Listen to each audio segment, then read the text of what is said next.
नमस्कार मित्रों, देसी ट्यूशंस में आपका स्वागत है। इस वीडियो में हम सीखने वाले हैं 9th standard Maharashtra board new syllabus geography का फर्स्ट चैप्टर डिस्ट्रीब्यूशनल मैप्स। ये इसका दूसरा वीडियो है। आगे बढ़ने से पहले मेरी आपसे रिक्वेस्ट है कि प्लीज़ मेरे वीडियो को लाइक कीजिए, अपने दोस्तों के साथ भरपूर शेयर कीजिए, कुछ डाउट्स हो तो नीचे कमेंट कीजिए, मेरे चैनल को सब्सक्राइब कीजिए। तो चलिए शुरू करते हैं। Make friends with maps.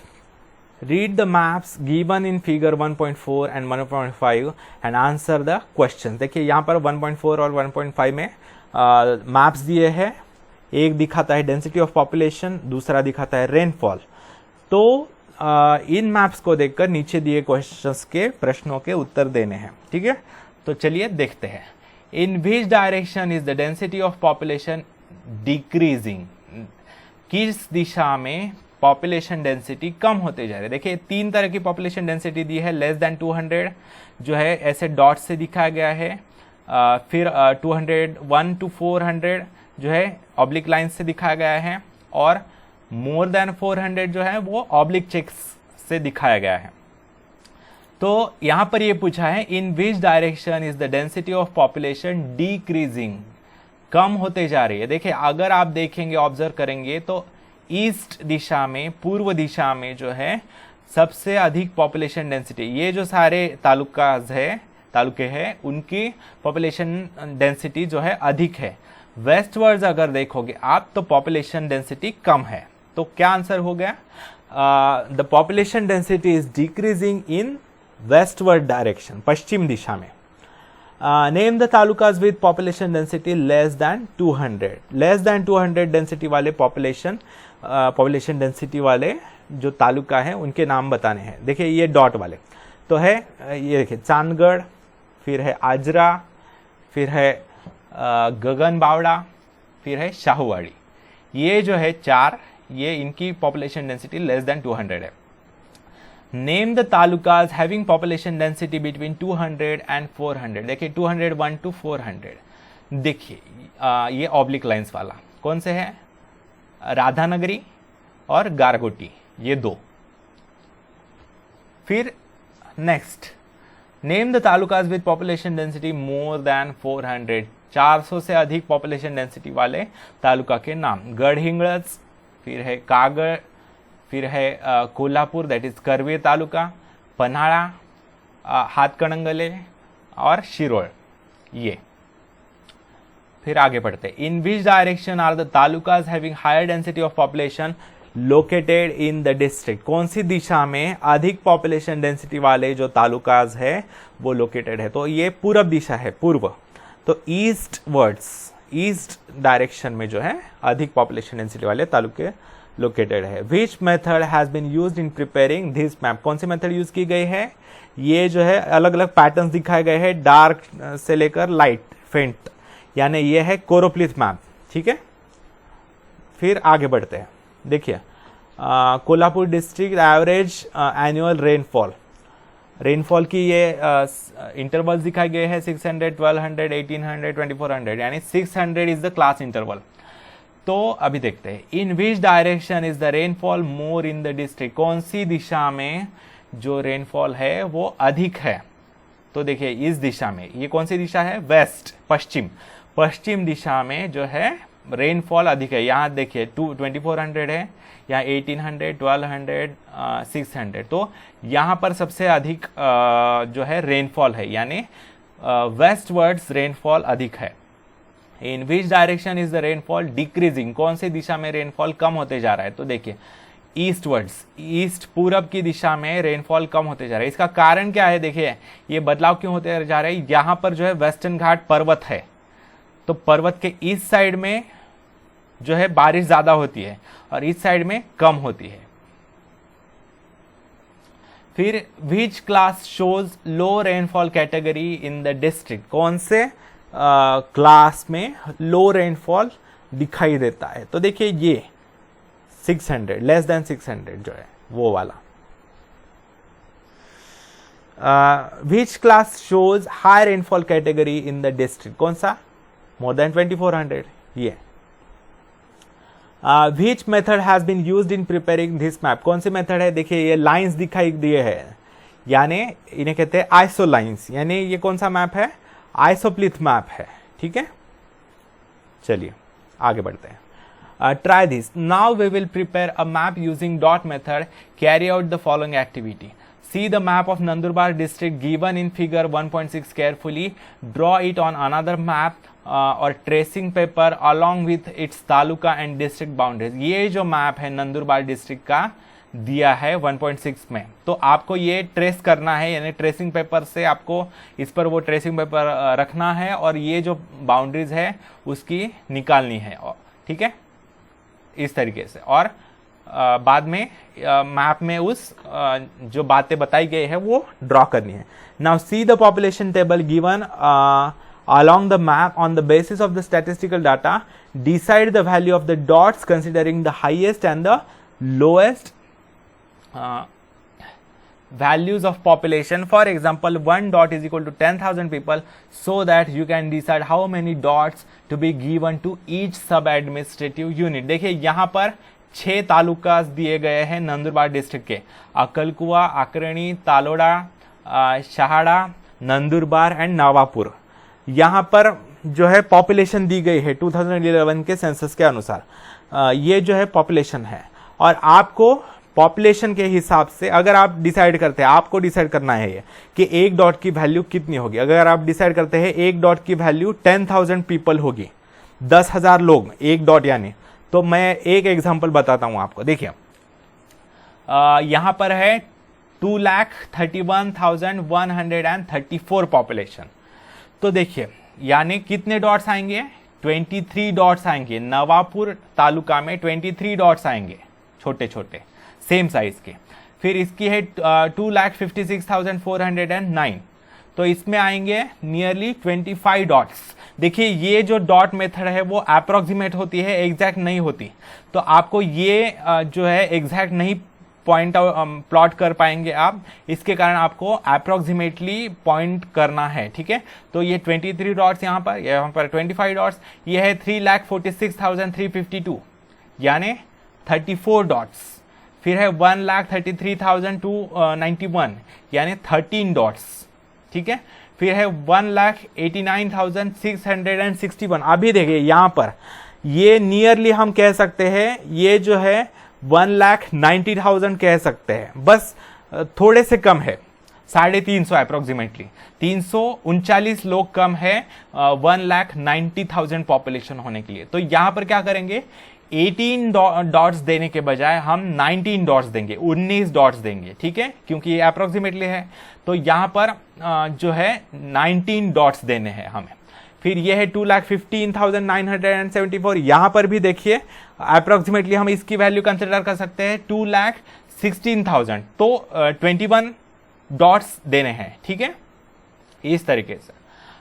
To draw dots of the uniform size, take a ball pen refill, close the back end of the refill with cotton, press this end on a stamp pad and draw the imprints of the dot wherever required. आपको क्या कहा गया है, देखिए आपकी जो pen की refill होती है वो निकालनी है, उसका जो पीछे वाला हिस्सा होता है वो जो होता है स्टैम्प पैड जो होता है, यानी स्टैम्प पैड क्या होता है, स्टैम्प्स लगाए जाते हैं ना, ठप्पे लगाए जाते हैं जिस पर मार के, जो इंक पैड होता है वो, उस पर वो लगाना है, रिफिल दबानी है और यहाँ पर पेपर पर प्रिंट करनी है।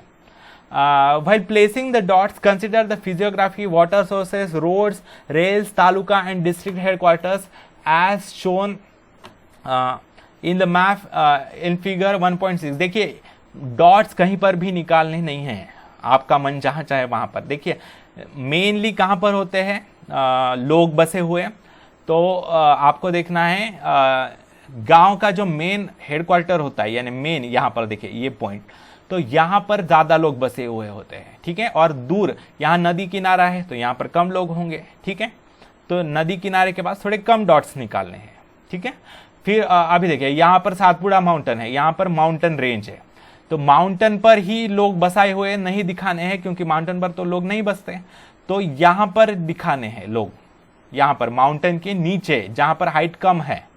ये जो ब्राउन कलर है, डार्क कलर जो है, ये देखिए एक तरह का कोरोप्लिथ मैप ही है। डार्केस्ट शेड जो है यहाँ पर शेड दिखाया गया है हाइट का, ग्रीन शेड जो है वो लो हाइट के लिए है और ब्राउन शेड जो है वो हाईएस्ट ज़्यादा हाइट के लिए। तो जहाँ पर कम हाइट है वहाँ पर ग्रीन कलर है, तो वहाँ पर ज़्यादा लोग दिखाने हैं, ठीक है। यहाँ पर आप माउंटेन के पर्वतों पर अगर आप लोग दिखा रहे हैं, बहुत ज़्यादा भीड़ दिखा रहे हैं, तो वो गलत होगा। तो ये सोचकर आपको जो है रिवर्स कहाँ पर है वहाँ लोग नहीं दिखाने हैं, जहाँ पर माउंटेन है वहाँ पर लोग नहीं दिखाने हैं, ये सब सोच के आपको डॉट्स निकालने हैं। जहाँ पर डिस्ट्रिक्ट का या तालुका का हेडक्वार्टर है, देखिए यहाँ पर नवापुर का हेडक्वार्टर है, यहाँ पर ब्लैक डॉट दिखाया है, तो यहाँ पर ज़्यादा लोग बसाए हुए दिखाने पड़ेंगे, और जैसे जैसे इसे दूर जाएंगे वैसे वैसे लोग कम होते जाएंगे, ठीक है।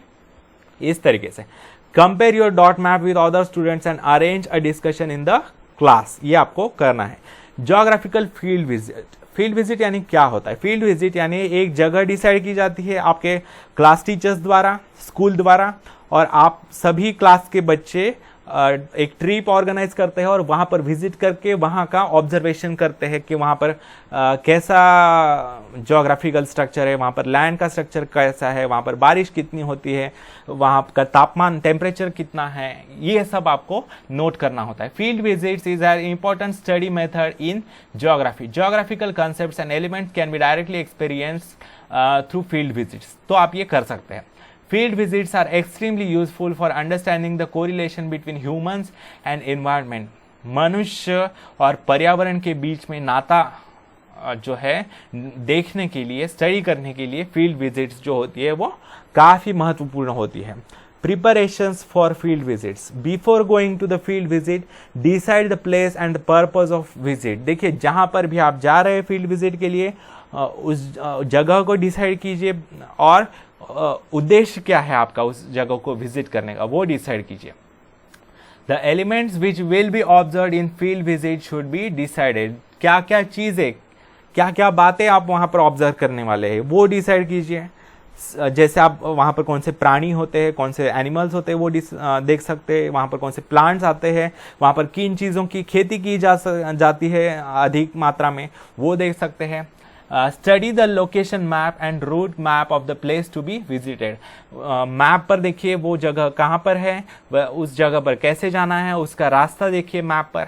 Distance, transport routes, means of transport and duration of field visit should be planned ahead. तो कितना डिस्टेंस है आपके जगह से उस जगह पर, कितना डिस्टेंस है वो देखा जा सकता है। ट्रांसपोर्ट रूट यानी आप रेलवे से जा रहे हैं, रोडवेज से जा रहे हैं, कैसे जा रहे हैं वो देखना है। फिर मीन्स ऑफ ट्रांसपोर्ट, बस से जा रहे हैं या फिर प्राइवेट गाड़ी से जा रहे हैं वो देख सकते हैं। ड्यूरेशन ऑफ फील्ड विजिट, कितने टाइम के लिए जा रहे हैं, 1 दिन के लिए जा रहे हैं, 4 घंटों के लिए जा रहे हैं, 2 दिन के लिए जा रहे हैं, ये उसके अनुसार प्लानिंग करनी है। With the help of teachers student should prepare a questionnaire. Questionnaire यानी एक क्वेश्चन की सीरीज बनानी होती है with the help of teachers. Selection of the study area. Geographical field visit is organized for study of various elements. Example: physical landforms, river banks, dams, coastal areas, tourism sites, offices or museums related to geographical elements, villages, forest areas, etc. Generally क्या क्या बातें सीखने के लिए field visits geography के जो है वो अरेंज करवाई जाती है। फिजिकल लैंडफॉर्म्स यानी वहाँ पर पर्वत है, पहाड़ है, नदियाँ हैं, रिवर बैंक्स नदी किनारा है, जो डैम्स है, बांध है, धरण जिसे कहते हैं, कोस्टल एरिया समुद्र किनारा है, टूरिज्म साइट है, कोई पर्यटन स्थल है वहाँ पर, जैसे कोई प्रसिद्ध किला हो सकता है, ठीक है ये। फिर ऑफिसेस और म्यूजियम्स, वहाँ पर क्या कोई वस्तु संग्रहालय है, ऐतिहासिक महत्वपूर्ण यानी म्यूजियम है, ठीक है, वो स्टडी कर सकते हैं। ज्योग्राफिकल एलिमेंट्स, ज़मीन कैसी है वहाँ पर, विलेजेस कौन से हैं, गाँव कौन से लगते हैं आपको रास्ते में, फिर फॉरेस्ट एरिया है क्या वहाँ पर, जंगल है क्या, वो देख सकते हैं। Elements should be selected after studying the local conditions and necessary permission letters have to be obtain. जो भी चीज़ें, जो भी बातें आपको स्टडी करनी है वो सिलेक्ट करनी है पहले से। लोकल कंडीशंस क्या होगी, यानी अगर आप वहाँ पर बहुत बारिश होती है, अगर आप बारिश के मौसम में ही जा रहे हैं तो आपका डिसीजन गलत हो सकता है। जब बारिश का मौसम कम हो तब आपको जाना चाहिए। अगर वहाँ पर काफ़ी ठंड होती है, बर्फबारी होती है, तो आपकी गाड़ी फंस सकती है। उसके कारण आप जब ठंड का मौसम ना हो, जब समर सीजन हो, तब आपको जाना चाहिए। ये सब सोच विचार के करके आपको जाना है। फिर परमिशंस लेनी है, यानी आपके स्कूल की टीचर की परमिशन, फिर आपके हेडमास्टर की परमिशन, जहाँ पर भी जा रहे हैं आप वहाँ पर म्यूज़ियम अगर विजिट कर रहे हैं तो म्यूज़ियम के जो एडमिनिस्ट्रेटर होते हैं, जो चलाते हैं म्यूज़ियम, उनकी परमिशन ये सब लेनी चाहिए, ठीक है। For a field visit you should carry a notebook, specimen questionnaire, pen, pencil, scale, tape, compass, a bag for collecting samples, maps, camera, etc. तो देखिए क्या क्या वस्तुएं लगती है आपको फील्ड विजिट के लिए। आपके पास एक नोटबुक होनी चाहिए जिसमें आप कई सारी बातें लिख सके, जो आपके ऑब्जर्वेशंस है, आप अलग अलग जगह पर आपके जर्नी के दौरान और वहां पर पहुंचने के बाद। स्पेसिमेन क्वेश्चनर, क्वेश्चंस की एक सीरीज होनी चाहिए, क्या क्वेश्चंस कहाँ पर पूछने हैं आपको, ये प्रिपेयर्ड होना चाहिए। पेन होना चाहिए, पेंसिल होनी चाहिए, स्केल होनी चाहिए, टेप होना चाहिए डिस्टेंसेस गिनने के लिए, कंपास होना चाहिए डायरेक्शन देखने के लिए, और एक बैग होनी चाहिए वो पूरा सामान कैरी करने के लिए, सैंपल्स कलेक्ट करने के लिए, मिट्टी के सैंपल्स, पानी के सैंपल्स लेने के लिए वस्तुएं होनी चाहिए। मैप्स होने चाहिए वहाँ पर जाने के, वहाँ के मैप्स। कैमरा होना चाहिए आपके ऑब्जर्वेशंस नोट करने के लिए, फोटोग्राफ्स में सेव करने के लिए आपके पास कैमरा होना चाहिए। ये सारी चीज़ें और भी वस्तुएं होती है वो होनी चाहिए। Precautions to be taken during field visit, क्या सावधानता बरतनी चाहिए फील्ड विजिट के दौरान। It is very important to ensure safety of ourselves and others during field visit. जब भी आप कहीं ट्रिप पर जा रहे हैं, फील्ड विजिट के लिए जा रहे हैं, तो सबसे बड़ी सावधानता आपको लेनी है कि कौन सी सुरक्षा की। आप अगर पानी के पास जा रहे हैं, कोई नदी के पास जा रहे हैं या डैम के पास जा रहे हैं, तो आपको सावधानता बरतनी है कि पानी में ज़्यादा नज़दीक नहीं जाना है, ठीक है। आपको तैरते आते भी हो फिर भी नहीं जाना है, क्योंकि कहाँ पर कैसा पानी होता है, काफ़ी डीप होता है, कहीं पर बवंडर होते हैं यानी व्हर्लपूल्स होते हैं, भंवरे होते हैं, वहाँ पर आपको नहीं जाना है पानी के पास। आपके टीचर्स के निगरानी में रहना है, नज़र में रहना है, आपके टीचर्स की नज़रों से दूर नहीं होना है। You should obey the instructions given by the teachers, जो आपके शिक्षक आपको सूचनाएं दे रहे हैं उनका पालन किया जाना चाहिए। You should not go to unknown remote places alone, अकेले अनजान जगहों पर नहीं जाना चाहिए। During field visit you should try to understand the local circumstances by conversing with the local people. वहाँ के जो रहने वाले लोग हैं, लोकल लोग, उनके साथ चर्चा करके, उनके साथ संवाद करके आपको डिस्कस करना है कि वहाँ पर कैसी परिस्थिति है, यानी वहाँ पर बारिश कब होती है, कैसी होती है, वहाँ पर कौन से क्रॉप्स लिए जाते हैं वगैरह, ऐसी इन्फॉर्मेशन ले सकते हैं, रास्ते की इन्फॉर्मेशन ले सकते हैं। You should also ensure that you do not harm the environment in any way during your visit. आपको ये याद रखना है कि एनवायरनमेंट को, पर्यावरण को हानि नहीं पहुंचानी है, कचरा नहीं फैलाना है, कहीं पर भी गंदगी नहीं करनी है। आप जो भी खा रहे हैं, बिस्किट्स हो या जो भी हो, उसके रैपर्स कहीं पर भी फेंकने नहीं है।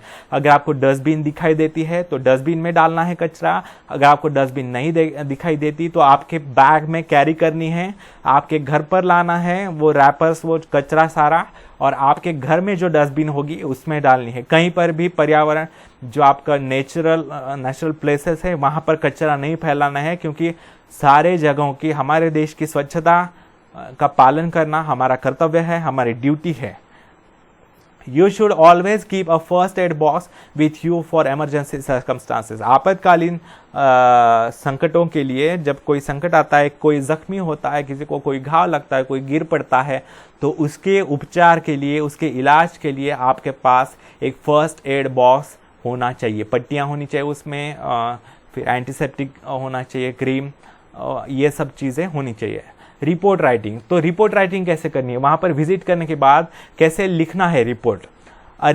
Field report should be written on the basis of information obtain after the visit is complete. जब आपको पूरी इंफॉर्मेशन मिलेगी, जब आप वहाँ पर जाकर आएंगे, तब आपको पूरा कैसे गए, कितने बजे निकले आप, कितने बजे पहुँचे, कितना टाइम लगा आपको पहुँचने में, क्या क्या जगहें लगी आपको रास्ते में, ये सब आपको वहाँ पर क्या था वो सब कुछ लिखना है। Use the following issues to make a report, add photographs wherever necessary. आपको इंट्रोडक्शन लिखना है, फिर location map and route map लगाना है, या तो आप प्रिंट आउट ले सकते हैं या ड्रॉ कर सकते हैं। फिजियोग्राफी, यहाँ पर यानी वहाँ पर फिजियोग्राफी कैसे, यानी जो भू रचना यानी ज़मीन की रचना कैसे, वहाँ पर पहाड़ है या खाई है या नदियाँ हैं या पर्वत है, ये सब लिखना है। क्लाइमेट कैसा है वहाँ पर, हॉट क्लाइमेट है, रेनी क्लाइमेट है, कोल्ड क्लाइमेट है, ये लिख सकते हैं। पॉपुलेशन कैसी है, वहाँ पर बहुत ज़्यादा पॉपुलेशन है, कम पॉपुलेशन है, मीडियम है। फिर एनवायरमेंटल प्रॉब्लम्स एंड मेजर्स, वहाँ पर क्या समस्याएं हैं पर्यावरण से रिलेटेड, जैसे वहाँ पर काफ़ी पोल्यूशन हो रहा है तो आप वो लिख सकते हैं, ठीक है। वहाँ पर पेड़ काटे जा रहे हैं, पेड़ कम है बहुत, तो वो लिख सकते हैं। और उस पर उपाय भी लिखने हैं, जैसे पेड़ लगाना, पोल्यूशन कम करने के लिए, कचरा कम करना वगैरह। लैंड यूटिलाइजेशन, यानी वहाँ पर जो भूमि है, वहाँ पर जो ज़मीन है, वो किन कामों के लिए यूज़ की जा रही है, जैसे आप खेती के लिए, फैक्ट्रीज लगाने के लिए, घरों के लिए, शहर बसाने के लिए वगैरह, ये आप लिख सकते हैं। कंक्लूजन्स, आपने जो भी स्टडी किया उस स्ट्रीप में, वो कंक्लूजन आप निकाल सकते हैं, ठीक है। तो यहाँ पर ये चैप्टर समाप्त होता है मित्रों। अगर आपको कुछ डाउट्स हो तो नीचे कमेंट में पूछिए, मेरे वीडियो को लाइक कीजिए, अपने दोस्तों के साथ भरपूर शेयर कीजिए, मेरे चैनल को सब्सक्राइब कीजिए। धन्यवाद मित्रों, आपका दिन शुभ जाए।